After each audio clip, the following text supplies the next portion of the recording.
The lions, the largest bronze lions in this country. The lions are considered as the good doorkeepers because of their mighty and awesome look. And they were believed to be able to warding off the evil spirit and protect the building from catching the fire. Many artifacts and in the Forbidden City were planted away or disappeared and destroyed in their history. But those two lions are the original ones from 1420, 604 years old. Okay? And there's a very tiny difference between those two lions. One is a female while the other one is a male. You saw those two lions, those lions before. This is a female.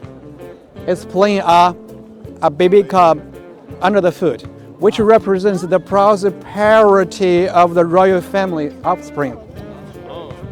Well, the male lion over there, which is the emperor or the ruler of the whole universe. That's the only difference between those two lions. Have a look at those on the body of the lion, full of the square patches. You see that? They created it when casting the lion. The dirt, the gases that are trapped in the lion, in the body, and those craftsmen need to clear the pit and then filled with the bronze, then sanding and polishing. That formed many square patches on the body of the lion. The oldest or the largest bronze lion in China. Why lions and not tigers? Because you don't have lions in China. No, that's a Buddhist belief. Okay. How they look like in the Buddhism. And they were considered as the good doorkeepers, can ward off those evil spirits, and nothing to do with the tiger. Tiger can ward off those humans, but those can ward off those bad spirits. Okay.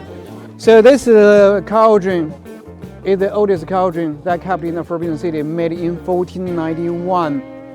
Do you know what the purpose why they put so many cauldrons in the Forbidden City? Fire? Yeah. That's correct. Not for light. Not light.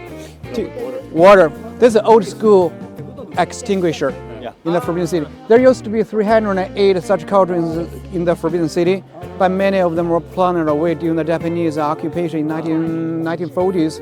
Now there are only 231 are left. Those were used for storing water against the fire because all the buildings in the Forbidden City made of wood, highly susceptible to catching the fire.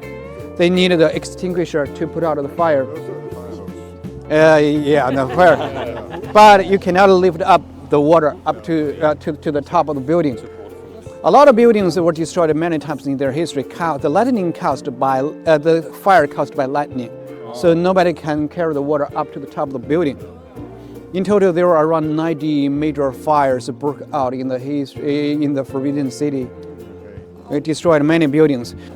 Any buildings originally from first time built? Yes, there's only one located at the back in the Imperial Garden. So, based on the inscription on the surface of the cauldron, it says, this cauldron made at the 4th year of Hongzhi of the Great Ming Dynasty. Hongzhi was the reigns title of that emperor.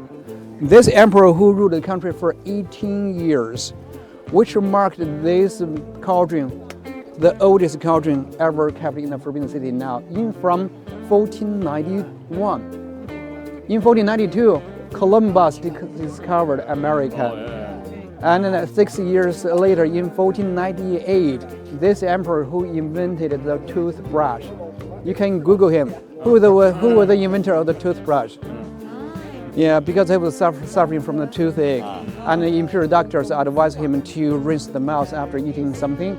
He did it, but it doesn't help. So he came up with the idea with making the toothbrush by using the pig bristle. It really helped. So spread it to all family members and then passed down to the common folks. Now everybody uses the toothbrush every day. Who is the inventor? On top of that, who was the only monogamous emperor in China's history? Yeah, that means who married only one woman. I would say 99% of the Chinese emperors married many ladies. One empress, dozens of concubines, and thousands of palace maids.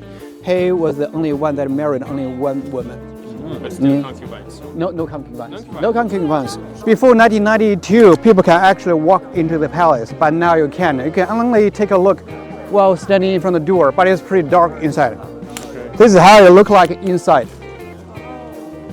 So the emperor's throne and decorated with a screen, and there's a plug which is hung above the throne, which reads 见疾随游.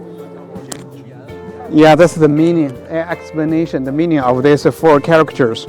Okay, the building is supported by 72 wooden pillars, and the 6 pillars in the middle are coiled with the dragon and painted with a golden powder.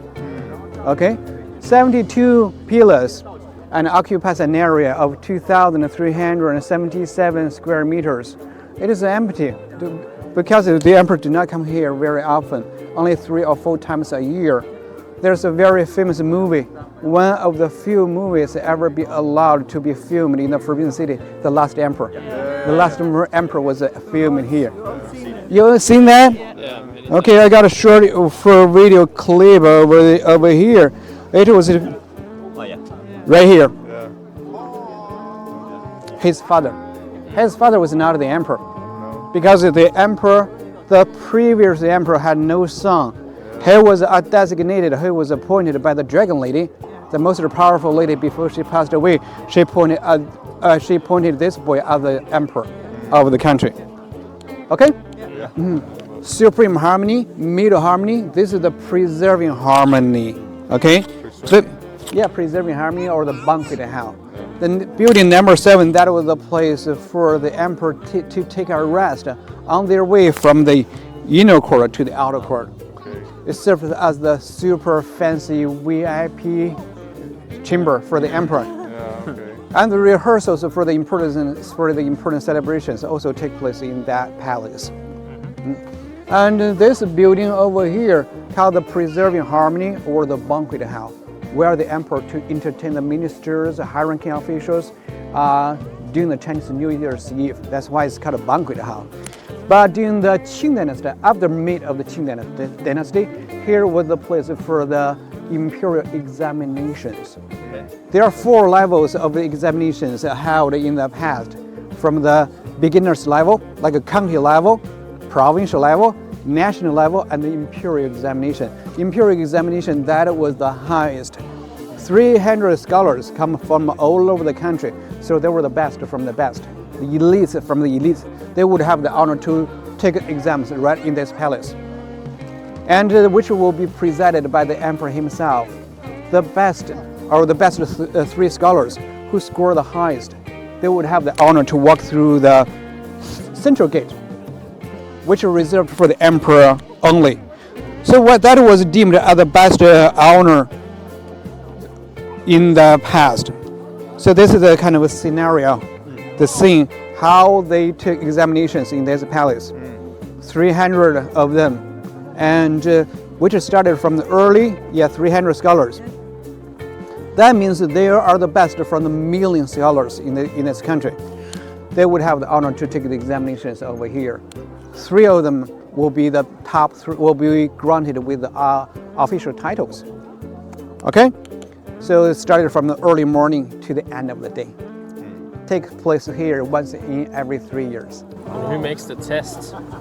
The emperor and also the top scholars. Or the ministers, they served the country for many years. They would give out the examinations. But mainly on 3 parts: history, current affairs, and theory. Ancient ideology theories, 4 books and 5 classics, all from those ancient ideologies.